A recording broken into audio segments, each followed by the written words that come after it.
যে ব্যক্তি যে উদ্দেশ্য নিয়ে এই সূরাটি শুনবে, আল্লাহ তাআলা সাথে সাথে তার সেই উদ্দেশ্য কবুল করে নেবেন। আলহামদুলিল্লাহ, এই সূরাটি দিয়ে লক্ষ লক্ষ মানুষ উপকৃত হয়েছেন, তাদের কাজ সফল হয়ে গেছে। তবে এই সূরাটি শোনার কিছু শর্ত রয়েছে। প্রথম শর্ত হলো, সূরাটি শোনার আগে যে কোনো দরুদ শরীফ 3 বার পড়বেন। আপনারা চাইলে সাল্লাল্লাহু আলাইহি ওয়াসাল্লাম এই ছোট দরুদটিও পড়তে পারেন। দ্বিতীয় শর্ত হলো, সূরাটি শোনার সময় আপনারা আপনাদের আশা আকাঙ্ক্ষাগুলো অন্তরে রাখবেন।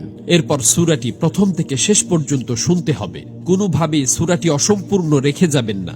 যদি অসম্পূর্ণ রেখে যান, তাহলে আপনাদের কোনো কাজই সফল হবে না। এজন্য সূরাটি মনোযোগ দিয়ে প্রথম থেকে শেষ পর্যন্ত শুনুন।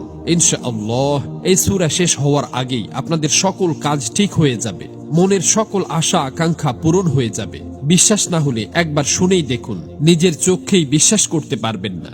মহান আল্লাহর কাছে দোয়া করি, হে আল্লাহ, যারা পবিত্র কোরআনের এই সূরাটি শোনার জন্য গভীর আগ্রহ নিয়ে বসে আছে, আপনি তাদের সকল বিপদাপদ ও বালা মুসিবত দূর করে দিন। তাদের অন্তরে লালিত স্বপ্ন ও অপূর্ণ আশা আকাঙ্ক্ষাগুলো গায়েব থেকে পূরণ করে দিন। আমিন। কমেন্ট বক্সে আপনিও আমিন লিখে দোয়াতে শরীক থাকুন, কেননা কে জানে যে কার দোয়া কখন কবুল হয়ে যায়। তো চলুন সূরাটি শুনে নেওয়া যাক।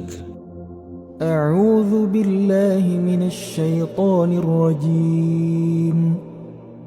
بسم الله الرحمن الرحيم.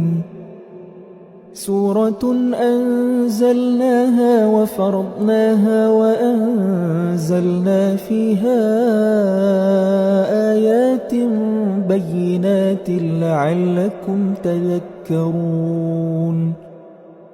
الزانية والزاني فاجلدوا كل واحد منهما 100 جلدة، ولا تأخذكم بهما رأفة في دين الله إن كنتم تؤمنون بالله واليوم الآخر، وليشهد عذابهما طائفة من المؤمنين.